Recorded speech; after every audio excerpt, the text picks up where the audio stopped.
मला लाईट मी 2021 मध्ये light quotation भरलो. मग लाईट मी डीपी मला साध्य झालं नाही. मी दुसऱ्या शेजारी शेतकऱ्यातून केबल घालून लाईट वापरत होतो. ते शेतकरी भांडण करून माझा केबल काढून टाकले. मग नंतर मी काय करावं याचा पर्याय म्हणून मी बापूकडे गेलो. बापूने सांगितलं की आमच्या फंडातून तुम्हाला देऊ शकतो आम्ही, तुम्ही करू शकता म्हणलं. मग मी 1.5 वर्ष बापूच्या ऑफिसला जाऊन पाठपुरावा करून नालावट साहेब मला भरपूर साथ देऊन मला माझ्या शेतात माझ्या म्हणण्याप्रमाणे डीपी मंजूर करून दिले. आणि डीपी मंजूर झाल्यानंतर हे आजूबाजू शेतकरी जे आहेत माझे शेजारी सगळे, म्हणजे पूर्वेकडच्या बाजूला माझ्या शेताच्या पूर्वेकडच्या बाजूचे शेतकरी एकदम जाणून बुजून मला त्रास, त्यांना लाईट सध्या चालू आहे, त्यांचा लाईट चालू असताना सुद्धा मला लाईट नाही आहे. मला माझा केबल काढल्यामुळं माझं ऊस वाढलं, मला त्रास झाला. म्हणून माझ्या लेकरांना अभ्यासासाठी लाईट नाही, कुठलं सोय नाही मला, आणि पिण्याच्या पाणीसाठी बी मला काय कुठलं हे नाही. माझं जनावर मला पिण्यासाठी काहीच उपलब्ध नाही. मग मला हे डीपी झालं म्हणून मला आनंद वाटला. नंतर हे लोक मला त्रास द्यायला लागले, या शेतात कशाला डीपी, आमच्या शेतात बसवायचं डीपी म्हणून एबीसी वाल्याला तक्रार दिली.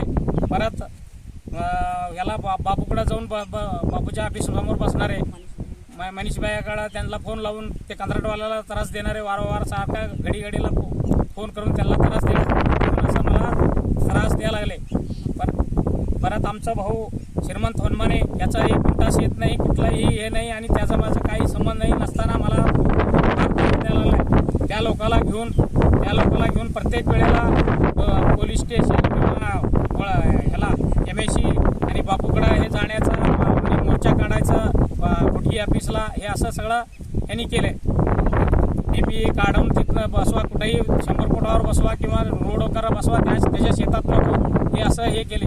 नंतर मी काय केलो, माझ्या 100 रुपये बॉन्डवर सगळे लोक आजूबाजू शेजारी म्हणाले, ठीक आहे तुमचं असं त्यांना भीती असेल तर मग तुम्ही 100 रुपये बॉन्डवर लिहून द्या. म्हणल्यावर मी 100 रुपये बॉन्डवर लिहून, माझं काय डीपीचं माझं काही हे नाही, ज्यांनी लाईट घालून घेऊन द्या म्हणून मी 100 रुपये बॉन्डवर अफिडेविट करून स्टॅम्प आणून दिलो. सर्व शेतकऱ्याला सांगितलं की ह्या डीपीपासून तुम्ही बी लाईट घेऊ शकता, मला काय अडचण नाही, माझं जेवढा मी वापरतो, बाकीच्या सर्व शेतकऱ्याला ह्याच्यापासून सगळ्याला चांगलं होऊ दे म्हणून माझं एक अपेक्षा होता, आणि चांगलं झालंय. ह्या लोकांनी जाणून बुजून मला त्रास द्यायला लागले. त्यांचं काही लोकांचं कोटेशन आहे, काही लोकांचं कोटेशन नाही, तरी सुद्धा सगळ्यांनी कोटेशन अर्ज देऊन त्यांचं लाईट चालू असताना, त्यांचं काही अडचण नाही, त्यांचं लाईट चालू असताना सुद्धा मला त्रास द्यायला लागले. असं इथं येऊन ते कंत्राटवाल्याला त्रास देऊन माझी डीपी एक काढायचे प्रयत्न केले.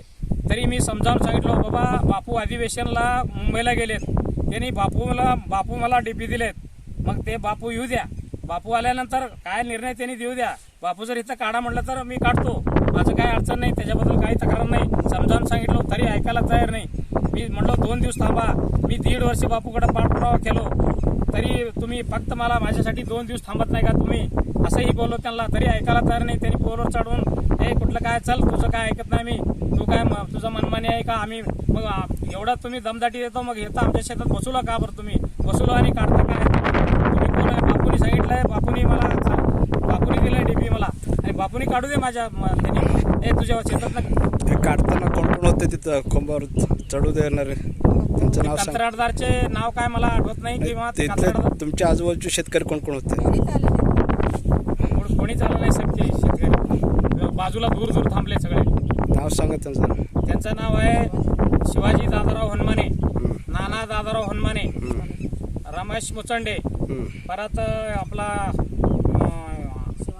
शिवानंद पुजारी, परत ते आपलं मदार मकानदार, ह्यांनी हे सर्व शेतकरी मला. पोलीस पाटील आलतो का? हा, पोलीस पाटील आले घटनास्थळी.